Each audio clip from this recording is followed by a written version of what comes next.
Hello guys, I hope all's well. Michael Tiller here. I hope you all have enjoyed the super password project that I've done, and well, it was really fast to do, that's for sure, because I don't know exactly how to explain it, but I'm not here to talk about that. I'm not here to talk about the wrestling stuff that I'm posting up on here on my YouTube, the video game stuff that I do every now and again, and wow.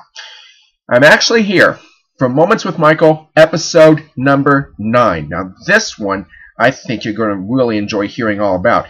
The title of this one is Biography, Bobby Flay Discusses Battling Morimoto. Now this one, I think I can kind of sense already. Let's see, what it says here. Bobby Flay talks about how tough the Iron Chef competition was when he battled Morimoto, and the controversy that came from it.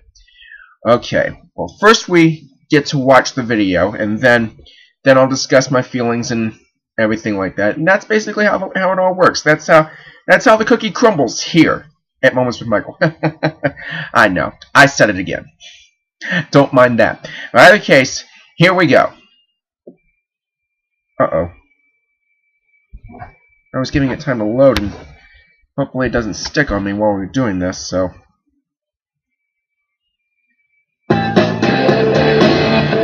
There we go. Iron Chef America came about because of the original Iron Chef's popularity. I mean, I was asked to do initially one battle against Morimoto by Fuji Television. It had nothing to do with the Food Network. The Food Network then acquired it and aired it, obviously, but it was a Fuji Television production, and the Japanese asked Tim Zagat. We were looking for Zagat survey, I think, like the American chef to go against, and he's like, "You got to call Bobby Flay because he is an American chef. He looks the part. He's got the red hair and the freckles, and he cooks American food." So I think that they were looking for sort of the stereotypical American chef, and so Tim Zagat pointed them in my direction, and I was happy to take the challenge. And it was insanity. I mean, it was just absolute insanity. I couldn't tell whether I was being, sabotaged or built up, or I mean, I didn't know which way it was going, and I think that that's the beauty of the way that they shoot that show, which is they make you really buy into the competition of it, and then, they make it a really hard thing to accomplish. And I think that's the way it should be. I cut my finger, I almost cut my thumb off initially, then I got electrically shocked by standing in water up to my ankles, and then the wires for the oven were running through it, and I was like getting thrown by the electricity, and then we finally got all the food done, which we thought we were gonna have to walk off. My sous chefs actually said to me, "Do you want to walk off?" I said, "We're not going anywhere. This is 60 minutes of hell, and we're staying here." And so about 10 seconds before the 60 minutes were up, we got the food done, and which we never thought we'd be able to because we had all these stumbling blocks. And my sous chefs lifted me up onto the table, and we got the crowd going. And at the end of it, the reporter asked Morimoto, "What do you think about his performance? Bobby got the crowd going, and how do you think he did?" And he just looked at her and said, "He's no chef. He stood on the cutting board." And I was like, "What did he say? I'm no chef because I stood on the cutting board?" And apparently, at that point, I didn't know what he was talking about. Apparently, he says that the cutting board is sacred in Japan. And how could you ever stand on it? Meanwhile, I didn't even know I was standing on it. I just happened to be on the table. And it started a lot of controversy. It was very much, he disgraced the country, and he insulted me, and he insulted, Japan, and people picked up on it. When I say people, I mean like the AP and Time Magazine and Newsweek and CNN. It was everywhere. It was the best thing that ever happened to the Food Network because it brought them into what I consider pop culture. It went from some good cooking shows behind the stove to jotting down recipes to college campuses all around the country having Iron Chef competitions, I think, in one fell swoop. Wow. Wow. I personally do not know how to explain what I just saw. Now, Bobby Flay, he's like one of the biggest chefs there on the Food Network, alongside Paula Deen and Guy Fieri and such and such. What he was talking about there, he was talking about his very first bout. I could have said bout. Battle with Masaharu Morimoto, who at the time was an Iron Chef, specifically Iron Chef Japanese, for the Japanese version of Iron Chef in Japan. That's right, I almost said Iron Chef America. Morimoto would become an Iron Chef on Iron Chef America futurely. To those of you who don't know, Iron Chef, we get Iron Chef America from the original Iron Chef that was based in Japan. And I have seen a couple episodes of that, and I can tell you right there, that show meant a lot. If it wasn't for that original Iron Chef, we wouldn't have Iron Chef America, most likely. And other countries wouldn't have their own versions as well. But Masaharu Morimoto, he was not the first Iron Chef Japanese. The first Iron Chef Japanese was, I'm trying to, how do you pronounce his name? Ruksaburo Michiba. I think that's how you pronounce his name. And then there was a second one, Komei Nakamura. I'm not Japanese, so please forgive me. Nothing against you Japanese people watching this, if there are any.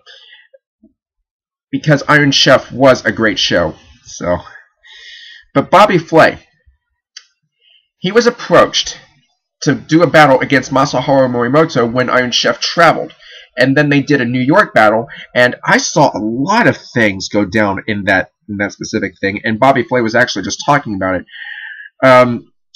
Basically, Bobby Flay got electrocuted in that episode. I mean, I was like, oh, I see exactly what was going on. He was stirring something, and all of a sudden, he got shocked. That was unreal, because, you know, he was actually standing in water. I noticed that they were trying to clean it up, but apparently they didn't clean it up enough. And then at the end, he stood on top of the table, and he didn't even realize that he was standing on a cutting board, which, okay, how am I going to explain this? They say that the cutting board is sacred in Japan, and they say that he disgraced Japan and everything like that. He didn't even realize that he was standing on the cutting. I watched it specifically, and I heard exactly what he said. The sous chefs were the one that got him up on the table, but was it his idea to get on top of the table? That's something I definitely have to look into. But one thing I do know, they had a rematch, possibly because of the problems that they had with the setup and everything. Because, you know, when you're traveling, you get a lot of different things. I mean, I've seen this plenty of times on Dinner Impossible. Now, what does Dinner Impossible have to do with this? Nothing. But I'm just setting an example here, because sometimes Robert Irvine had to work with electric stoves, and most of the time those are parts of his downfall that actually slows him down whenever he does those challenges and everything. So I was just setting an example. I mean, I think something was faulty in the setup for Bobby Flay. That's what electrocuted him. So I think they did a fair thing to give him a rematch, just to be on the safe side and everything. I saw that second battle, which was actually in the very first Kitchen Stadium. Okay, speaking too fast again. Kitchen Stadium there in Japan, where it was originally taped. Now, that original Kitchen Stadium, we know that all